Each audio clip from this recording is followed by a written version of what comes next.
مکمل واقعہ۔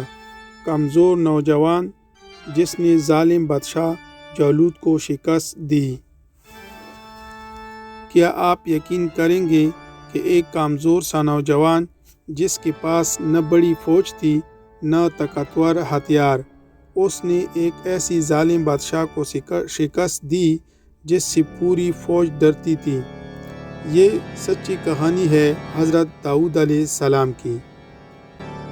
واقعہ: بہت زمانے پہلے بنی اسرائیل پر ایک ظالم بادشاہ جالوت حکومت کرتا تھا۔ جالوت بہت طاقتور، ظالم اور بے رحم تھا۔ اس کے پاس بڑی فوج اور خطرناک ہتھیار تھے۔ بنی اسرائیل اس سے بہت ڈرتی تھی، کوئی بھی اس کا مقابلہ کرنے کی ہمت نہیں کرتا تھا۔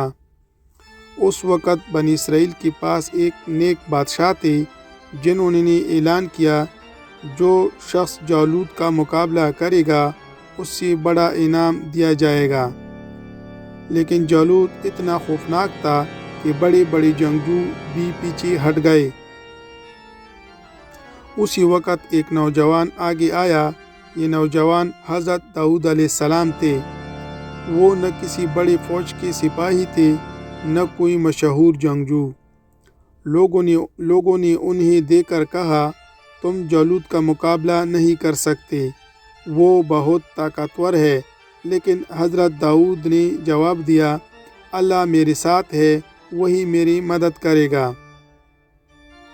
مقابلے کا وقت: جب حضرت داؤد علیہ السلام میدان میں آئے تو جالوت نے انہیں دیکھ کر مذاق اڑایا۔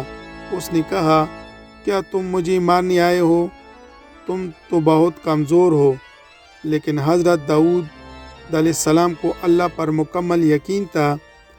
ان کے ہاتھوں میں صرف ایک ہلیل پتھر پھینکنے والا ہتھیار تھا۔ انہوں نے ایک پتھر لیا، اللہ کا نام لیا اور پوری طاقت سے جالوت کی طرف پھینکا۔ وہ پتھر سیدھا جا کر جالوت کے سر پر لگا اور وہ ظالم بادشاہ زمین پر گر گیا۔ اللہ کی مدد سے ایک کمزور نوجوان نے ایک طاقتور ظالم کو شکست دے دی۔ پوری فوج حیران رہ گئی۔ اللہ کا انعام: اس واقعے کے بعد اللہ تعالیٰ نے حضرت داؤد علیہ السلام کو بہت عزت دی، انہیں نبوت عطا فرمائی، انہیں بادشاہ بنایا، انہوں نے حکمت اور انصاف عطا کیا۔ اللہ تعالیٰ نے انہیں ایک خاص معجزہ بھی دیا۔ جب وہ اللہ کی تسبیح کرتے تھے تو پہاڑ ان کے ساتھ تسبیح کرتے، پرندے بھی ان کے ساتھ شامل ہو جاتے۔ ان کی آواز بہت خوبصورت تھی۔ سبق: اس واقعے سے ہمیں بہت بڑے سبق ملتے ہیں۔ اللہ پر یقین رکھنے والا کبھی کمزور نہیں ہوتا۔